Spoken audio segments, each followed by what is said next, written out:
আসসালামু আলাইকুম সম্মানিত শ্রোতাবিন্দুরা, আজকেও আপনাদের সামনে একটি গুরুত্বপূর্ণ আমল নিয়ে উপস্থিত হয়েছি। আজকের আমলটি নারী বশে আনা আমল। আপনারা বিভিন্ন সময় বিভিন্নভাবে প্রয়োজন পড়ে কোনো নারীকে বাধ্য করা, সেটি ঘরের স্ত্রীও হতে পারে। আপনি দেখবেন অনেকের স্ত্রী আছে যে পরপুরুষের সাথে বিভিন্ন অসামাজিক কার্যকলাপে লিপ্ত থাকে। আবার দেখা গেছে যে আপনি একজনের সাথে আপনার সুসম্পর্ক বা তাকে বিয়ে করবেন, আপনার সাথে দীর্ঘদিনের সম্পর্ক, হঠাৎ করে সেই নারী আপনাকে ভুলে গিয়েছে। আপনি তাকে বিবাহ যদি না করতে পারেন তাহলে আপনার জন্য সেটি অনেক বড় ক্ষতির কারণ হয়ে দাঁড়ায়, কিংবা মানসিকভাবে আপনি ভেঙে পড়বেন।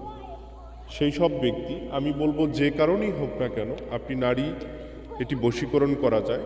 এই বশীকরণটা বিবাহিত এবং অবিবাহিত উভয়ের ক্ষেত্রে এটি প্রয়োগ করা যাবে। তাই আপনারা নিঃসন্দেহে এই আমলটি বিশ্বাসের সহিত করে দেখতে পারেন, অবশ্যই আপনারা উপকৃত হবেন। এই আমলটির মেয়াদ হচ্ছে আপনাকে 41 দিনের মধ্যে সেই নারী আপনার বশে চলে আসবে। অনেকেই আসলে অনেকভাবে মন্ত্র কিংবা অনেকভাবে অনেক কঠিন কিছু থাকে, সেই আমলগুলো আসলে করতে পারেন না। আমি সেই সব ব্যক্তিদের জন্য আজকে একটি নকশা দিয়ে আমল আপনাদের সামনে তুলে ধরার চেষ্টা করছি। এই নকশাটির মাধ্যমে আপনারা 41 দিনের মধ্যে তাকে আপনারা বসে আনতে পারবেন। এটি কিভাবে করবেন আমি সেই নিয়মের দিকে যাচ্ছি। আপনারা এই আমলটি করার জন্য অবশ্যই এই নকশাটি আপনাদেরকে জাফরান কিংবা আপনাকে লাল কালি দিয়ে লিখতে হবে। সেই লাল কালি দিয়ে লিখে সেম একটা নকশাই করতে হবে। নারী যে দিক দিয়ে হাঁটাচলা করে, যে দিক দিয়ে হাঁটবে, যে রাস্তা দিয়ে হাঁটবে, সেই রাস্তার নিচে আপনাকে এটি পুঁতে রাখতে হবে। সেই রাস্তা দিয়ে সেটি আপনাকে যখন পার হয়ে যাবে, আশা করছি এভাবে যখন সে 41 দিন এভাবে যখন যাবে, তার মানে এই নয় যে এটি 41 দিনই তাকে এটি পার হতে হবে, বিষয়টি এরকম না। এটি একদিন গেলেও হবে, কার্যক্রম শুরু হবে। একদিন যদি এই রাস্তা দিয়ে পার হয়, দেখবেন অটোমেটিক সে 42 দিনের মাথায় সে আপনার আসলে বাধ্য হয়ে যাবে।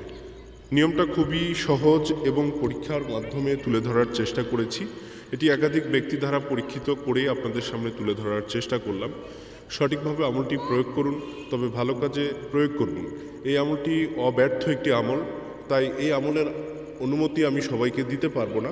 আপনাদের অনুমতির জন্য অবশ্যই আমাকে ফোন করে এটি আসলে বা কথা বলে, বা সরাসরি হোক বা ফোন করে হোক, যেভাবেই হোক কথা বলে আপনাকে অনুমতি নিতে হবে। অনুমতির জন্য অবশ্যই কথা বলতে হবে, কারণ আমি জেনে বুঝে আপনাকে অনুমতি দেবো আপনি কেন করতে চান, কী কারণে করতে চান। অনুমতি দিলে তখনই আপনারা এই আমলটিতে সফলকাম হতে পারবেন। তো আজ এই পর্যন্তই। আপনারা ভালো থাকবেন, সুস্থ থাকবেন।